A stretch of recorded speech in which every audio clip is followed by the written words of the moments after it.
I called my wife, but she didn't pick up. The buzzing of my phone echoed through the silent room, each ring amplifying my unease.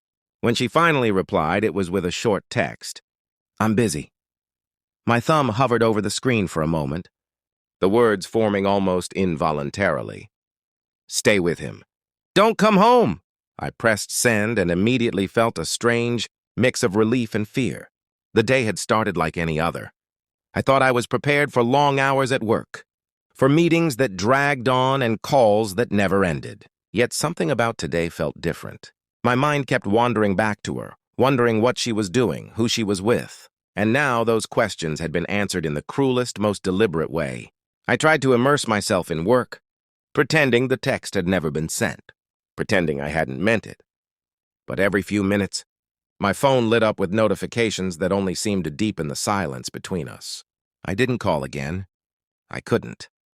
There was a part of me that didn't want to hear her voice, didn't want to know if my words had broken something irreparable.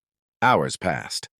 The city outside my office window moved on with its usual rhythm, cars honking, people rushing, but inside, time seemed to stretch unnaturally. I thought about our life together, the quiet dinners, the laughter over silly jokes, the nights when we stayed awake talking about nothing. And now I had thrown all of it into uncertainty with a few typed words. By the time I left work, the sky had turned an unsettling shade of gray, and rain began to fall in slow, heavy sheets. I walked aimlessly, letting the storm soak through my clothes, hoping it would wash away some of the anger and sadness that churned inside me. My phone remained silent, but the memory of her text lingered like a shadow I couldn't escape. When I finally reached our favorite cafe, I saw her sitting across from him. It wasn't what I had imagined. It wasn't dramatic, and it wasn't filled with betrayal in the way my mind had pictured all day.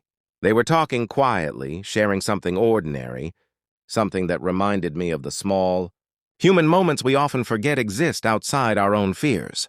I didn't approach them. I just sat at a corner table, watching, and for the first time, I understood a strange freedom in letting go. The anger that had threatened to consume me earlier softened, replaced by an odd curiosity. It wasn't happiness, and it wasn't relief, it was recognition. Life didn't wait for permission, and love didn't always conform to our expectations. Hours later, she found me. She didn't apologize, and I didn't ask for one. We sat together in silence, listening to the rain hitting the windows. Two people who had learned that distance wasn't always about absence. It could be about understanding. The world outside continued in its relentless pace. But inside, for a moment, there was a fragile peace. That night, I realized that love wasn't about control. It wasn't about possessiveness or jealousy. It was about trust, about allowing someone to live their life even when it hurt us. And maybe, just maybe, that was the most honest way to love anyone at all.